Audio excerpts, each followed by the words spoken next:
Imana iruta pirate, ntushobora gusobanura ukuntu ushobora gusenga Imana ikakubwira ngo nguhaye igishoro, yajya kuguha igishoro ikaguha 3,000, iri 3,000 rikakwinjiza mu mujyi wa Kigali, wagera i Kigali ugacuruza uhereye kuri 3,000, ugacuruza, ukubaka inzu, ukagura imodoka, ukubaka etaje. Ni ibintu Imana ijya ivuga cyangwa igakora ugasanga birenze ubwenge bwacu.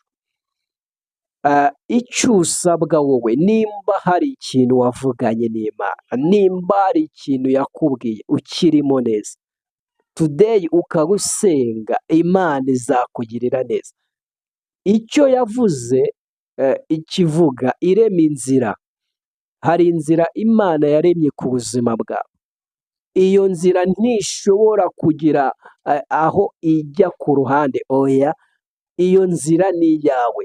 Nubwo urira, nubwo uhangayitse, nubwo ushavuye, nubwo imibare itari guhura, ariko hari inzira Imana yakugeneye yo kugera ku mugisha wawe, yo kwakira igisubizo cyawe.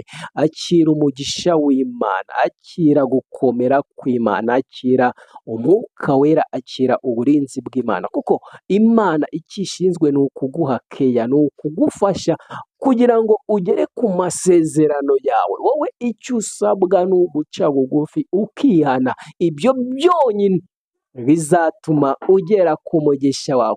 Were kureba ayo ufite, were kureba ibyo utunze, were kureba inshuti zawe, oya, tumbira Imana yonyine ariyo wiringira, izakugeza kure, ahashoboka n'ahadashoboka, kuko ariyo yabivuze.